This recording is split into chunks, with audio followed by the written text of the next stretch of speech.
Tenemos a la licenciada Jaide Pérez Garrido, directora ejecutiva de Fundar. Licenciada, tiene el uso de la palabra. Muchas gracias. ¿Se oye así? Sí. Muchas gracias a las comisiones dictaminadores y a los senadores y senadoras por abrir este espacio de diálogo. Antes de comenzar de poner sobre la mesa algunas reflexiones técnicas, yo no puedo dejar de mencionar las consideraciones generales del proceso de construcción de la iniciativa y la falta de información de las últimas semanas al respecto. Me tomo únicamente 3 minutos para decir que desde Fundar Centro de Análisis e Investigación y de las redes de las cuales formamos parte, de México Infórmate, el colectivo por la transparencia, vimos con mucho agrado que se nos haya convocado a integrar un grupo plural de trabajo para llevar a cabo un ejercicio inédito. En ese momento pensábamos de Parlamento abierto. Hemos tratado de rastrear si hay algún antecedente parecido y parece que no existe. Sociedad civil, especialistas, académicos sentados con 4 grupos parlamentarios, más de 250, 300 horas redactando una iniciativa de ley general, parecía ser una buena práctica que pudiera también trascender a esta materia y empezar a cambiar la relación entre representantes y representados. Desafortunadamente, minutos antes o momentos antes de presentar la iniciativa, se le incluyeron 2 artículos que no fueron acordados con nosotros, relacionados con sanciones a servidores públicos y como causal de reserva a la estabilidad económica. A partir de ese momento cerramos el año con preocupaciones importantes de fondo, pero también de forma. Pero la cosa se puso mucho más complicada. Recibimos el año enterándonos vía medios de comunicación, por trascendidos, por periódicos, por televisión, por prensa, de una serie, se decía, de más de 80 observaciones presentadas por la Consejería Jurídica al Senado de la República. Parece que resultado de una fuerte presión social y de que se cumplió el plazo constitucional el 7 de febrero, recibimos una invitación la semana pasada de la Consejería Jurídica de Presidencia, algunas organizaciones de la sociedad civil, para discutir los puntos de preocupación de Presidencia. Y también supongo que resultado de ese debate público estamos el día de hoy aquí en audiencias para dar un debate de cara a la ciudadanía en un tema tan importante. Esto, por supuesto, lo celebro, me parece que así tiene que ser, ojalá que podamos concluir el proceso como lo iniciamos. Sin embargo, no puedo dejar de decir que los términos de la discusión me parece que no están dados en igualdad de circunstancias para todos. Nos han invitado a discutir sobre 10 materias que desde el Senado han identificado, me imagino, que son las que han generado mayor debate, mayor preocupación, pero no tenemos claridad sobre cuáles son las propuestas, digamos, en espejo a la iniciativa que se presentó el 2 de diciembre. Sabemos que hay preocupaciones, pero no conocemos cuáles son las contrapropuestas. Yo tengo en este folder una serie de cuadros, documentos, observaciones que han llegado por lo menos una vez a la semana y todas son distintas. No tienen nombre y apellido y de esta forma es muy complicado dar un debate democrático para realmente compartir y debatir argumentos. Se ha abierto un micrositio en el Senado, cosa que también reconocemos, y ahí hay posiciones públicas de distintos actores, pero sigue, me parece, sin haber el principal documento que debe estar puesto, que es las observaciones de la Consejería Jurídica. Pues yo lo revisé ayer antes de venir y todavía no aparecía. Bueno, si fuera así, nos da mucho gusto porque todavía el viernes a las 2 de la mañana recibimos un nuevo documento que ya no es el mismo que se había filtrado semanas antes, ¿no? Entonces me parece que los términos de la discusión van cambiando, el documento recibido el viernes no es el mismo que recibimos unas semanas antes y tampoco tenemos claridad acerca de si todos los aquí presentes cuentan con la misma información y por lo tanto los términos del debate me parece que son por decirlo menos raros, ¿no? Sobre la iniciativa, consideramos que las propuestas presentadas reflejan una interpretación del derecho de acceso a la información y del marco legal que lo acompaña en completa disonancia con el espíritu de las reformas que se han implementado hasta la fecha e incluso en contra del mismo objeto y fin de la propia ley. Estas propuestas parecen orientadas a proteger ciertas áreas de la Administración Pública Federal de cualquier tipo de escrutinio público, al establecer la casi imposibilidad de difundir información sobre las materias que regulan. Se busca limitar la posibilidad de los órganos garantes de ejercer un verdadero contrapeso al definir sanciones especiales para sus funcionarios públicos, así como revertir la definitividad e inatacabilidad de las resoluciones del IFAI. Pareciera que las propuestas de modificación han sido pensadas con el propósito de limitar el impacto y alcance del sistema de acceso a la información para proteger intereses específicos de la administración pública. Esta visión acotada y nutrida por la desconfianza amenaza con debilitar toda la arquitectura legal que hace válido el derecho de acceso a la información en México. Por tanto, antes de compartir algunos argumentos técnicos, nos parece importante recalcar los pilares que sustentan el derecho de acceso a la información. Así podremos entender cómo muchas de las propuestas son insostenibles y realmente lo que se busca en la reforma constitucional del 2014 fue fortalecer el sistema que promueve el derecho de acceso a la información en el país. Con base en lo que está establecido en el artículo 6º constitucional, el marco normativo tiene que alentar el derecho a la información y garantizar la aplicación de su principio rector, el principio de máxima publicidad. Toda información en posesión de cualquier autoridad es pública y solo podrá ser reservada temporalmente por razones de interés público y seguridad nacional en los términos que fijen las leyes. La legislación que rige el acceso a la información debe permitir hacer válido el principio de máxima publicidad. En sintonía con este principio, el marco normativo no debe incentivar la reserva de información de manera automática, categórica y a priori. La reserva es la excepción. La garantía del derecho se obtiene gracias a un sistema legal que favorece la constante argumentación al momento de tomar la decisión de divulgar o no la información y no una aplicación o implementación rígida de normas. Por lo tanto, es imprescindible que la norma que rige este derecho promueva un ejercicio constante de evaluación en la cual se aplique la prueba de daño y la prueba de interés público caso por caso. La creación de causales amplias e imprecisas de reservas no puede venir sustituyendo el ejercicio de argumentación que deben hacer las dependencias y los órganos garantes del derecho de acceso a la información. Predeterminar numerosas categorías de reserva de información es contrario al principio de máxima publicidad y amenaza con fosilizar este derecho. Es fundamental preservar la libertad de evaluar con base al interés público caso por caso qué tipo de información debe ser pública y cuál no. Es igualmente falso pensar que sin reservas toda la información se hará pública. Siempre tendrá que pasar por el filtro de una evaluación meticulosa y rigurosa que definirá con base al interés público si es más conveniente publicar o reservar toda o parte de esta información. Y esta tarea le incumbe al órgano garante, pieza clave de este sistema. En efecto, para la implementación de este sistema, la reforma constitucional del 2014 dotó de autonomía constitucional al IFAI, que no solamente es un órgano regulador, sino también un órgano garante del derecho de acceso a la información.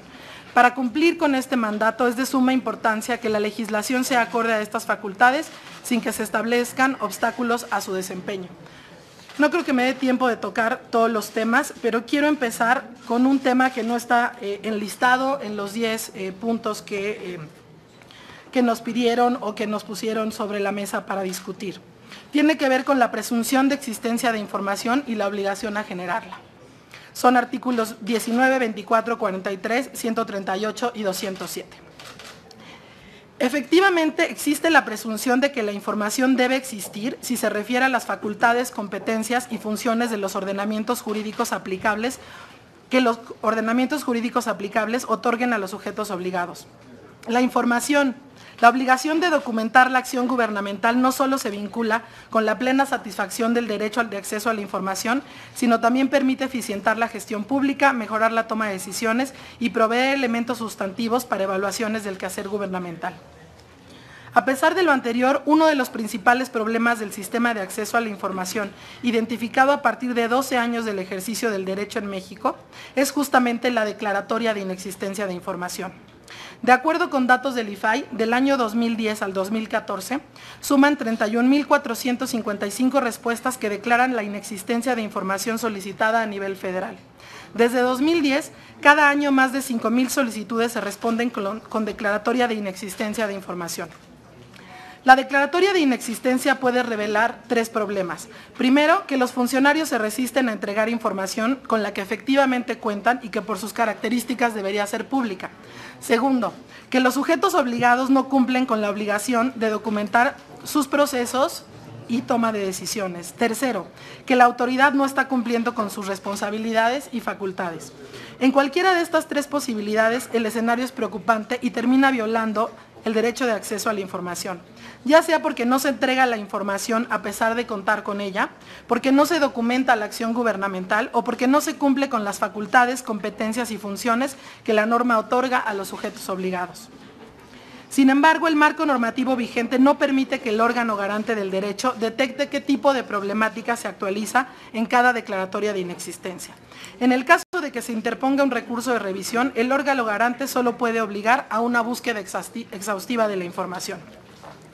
Es debido a la identificación de estas problemáticas que las organizaciones de la sociedad civil que ejercemos de manera permanente este derecho para nuestras investigaciones y ejercicios de Contraloría Social, fuimos insistentes en que se incluyera esta obligación en el artículo 6º constitucional de la reforma del año pasado. Debido a lo anterior, consideramos adecuado que se reitere la obligación de que todos los sujetos obligados de documentar el ejercicio de sus funciones como principio, que el sujeto obligado deba demostrar que la información declarada como inexistente no se refiere a alguna de sus facultades, competencias o funciones, que los comités de transparencia están facultados para ordenar la generación de información que derivado de sus facultades, competencias y funciones, los sujetos obligados deban poseer. Cuando la información no se encuentre en los archivos del sujeto obligado, el Comité de Transparencia deberá analizar el caso y tomar las medidas necesarias para localizar la información, expedir una resolución que confirme la inexistencia de dicho documento, ordenar que se genere o se reponga la información en caso de que ésta tuviera que existir en la medida que deriva del ejercicio de sus facultades. Y cuarto, notifique al órgano interno de control o equivalente del sujeto obligado, quien en su caso deberá iniciar el procedimiento de responsabilidad administrativa que corresponda. Este último punto es particularmente relevante, además de la posibilidad de obligar al sujeto a la generación de información, si ésta corresponde con sus atribuciones, si la autoridad no cumplió con sus responsabilidades y por lo tanto no llevó a cabo el acto de autoridad que le correspondía, es fundamental que se genere una declaratoria formal de inexistencia, es decir, una confirmación de la nulidad jurídica del acto gubernamental y que el marco normativo prevea sanciones y responsabilidades atemporales para aquellos funcionarios públicos que no llevan a cabo las funciones que establece el marco normativo. En este sentido, consideramos que la argumentación de la Consejería Jurídica es limitada al señalar lo siguiente. Es evidente que los actos no derivados, es decir, aquellos no ejercidos, no deben documentarse pues no existen materialmente y por tanto es imposible su documentación. Podría llegarse al extremo de obligar a la autoridad a documentar actos negativos, esto es, a que bajo ninguna circunstancia pueda declararse la inexistencia de información, violando lo previsto en la propia Constitución que prevé la posibilidad de declarar la inexistencia. En este punto, vale la pena recuperar los argumentos presentados por la Iniciativa de Justicia del Open Society Foundations que hizo al grupo redactor de la Ley General y que retoma distintos documentos internacionales en la materia del relator de la libertad de expresión de derechos humanos, de la Corte Interamericana, etc. Y cito, los estados tienen la obligación de producir, recuperar, reconstruir o captar la información necesaria para el cumplimiento de sus deberes. Cuando el estado tiene la obligación de conservar una información o de producirla o capturarla y considera, sin embargo, que la misma no existe, debe exponer todas las gestiones que realizó para intentar recuperar o reconstruir la información perdida o ilegalmente sustraída. En todo caso, cuando la respuesta al solicitante sea que la información es inexistente, el Estado debe indicar todas las actuaciones adelantadas para intentar recuperarla o reconstruirla.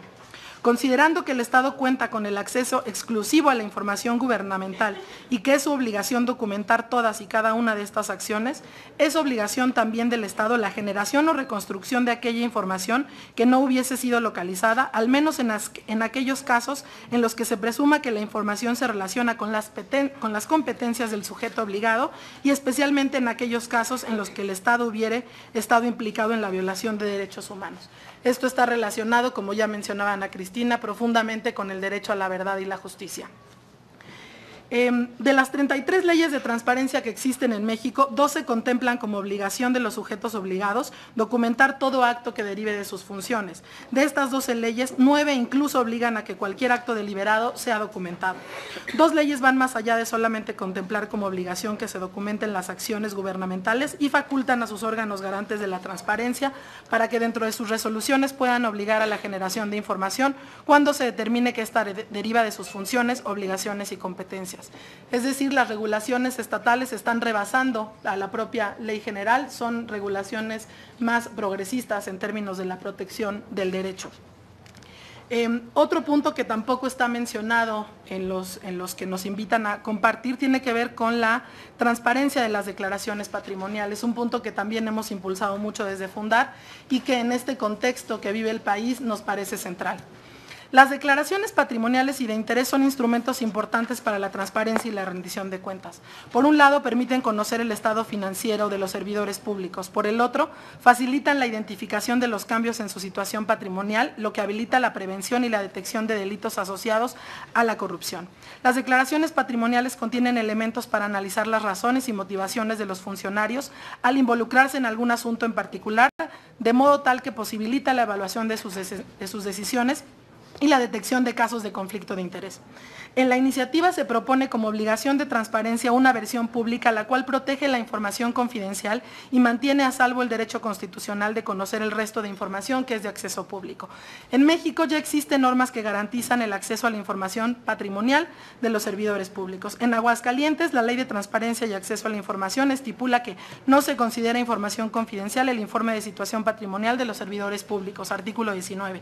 En Chihuahua, la Ley de Transparencia define que las declaraciones patrimoniales, salvo los datos que se clasifiquen, son obligaciones de transparencia. En Coahuila, la Ley de Transparencia establece como obligación la versión pública de la declaración patrimonial de los servidores públicos que contenga nombre, cargo, tipo de declaración, sueldo, bienes inmuebles, etcétera. La Consejería Jurídica de Presidencia y algunas aportaciones de especialistas para el grupo redactor de la iniciativa refirieron la resolución de la Suprema Corte de Justicia de la Nación de agosto de 2014.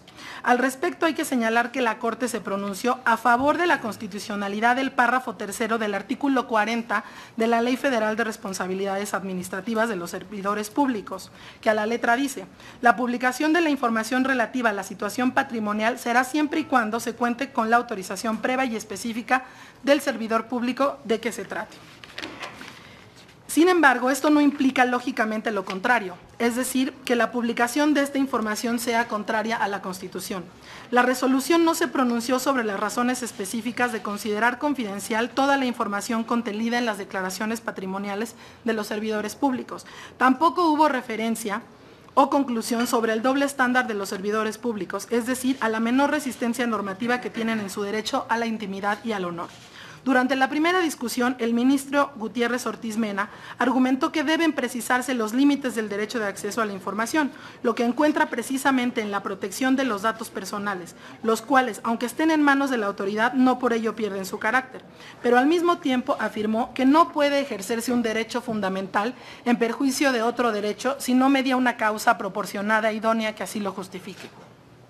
Esto significa que, de encontrarse esa causa proporcionada que amerite conocer la información que se clasificó como confidencial o reservada, esta podría reclasificarse como pública y, por lo tanto, accesible para quien la considere necesaria y útil para evaluar el desempeño de la función pública. Más adelante afirma lo siguiente: si bien ciertos datos de los servidores públicos pueden incidir en el interés colectivo, estos necesariamente deben haber pasado por un proceso previo que los desvincule de la protección y el resguardo exigido.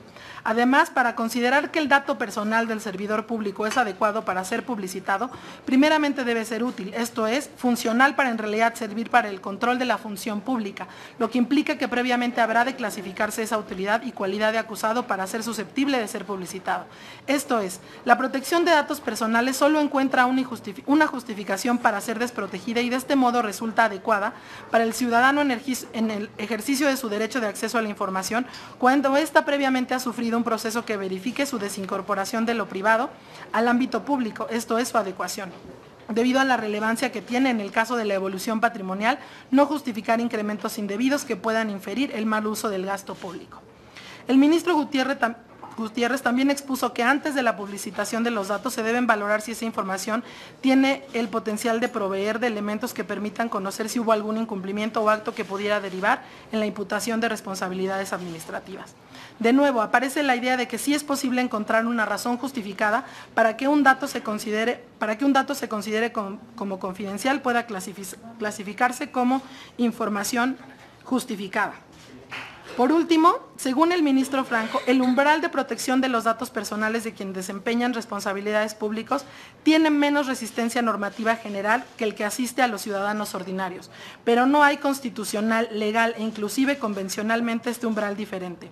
Concluye que no hay prevalencia del derecho a la información pública sobre el de protección de datos personales, aún en el caso de servidores públicos, que se tiene que hacer un ejercicio, y esto es muy importante, que se tiene que hacer un ejercicio de ponderación de los casos concretos para determinar cuál debe prevalecer y que las excepciones al derecho a la protección de datos personales deben tener base constitucional y estar consignados en la ley, por lo que toca al legislador juzgar cuáles son las razones de orden público para tomar una u otra decisión. Esto es justamente lo que se logra con la propuesta de redacción de la iniciativa de ley general presentada, que el legislador defina el interés público versus la protección de datos personales, pero siempre resguardando los datos confidenciales.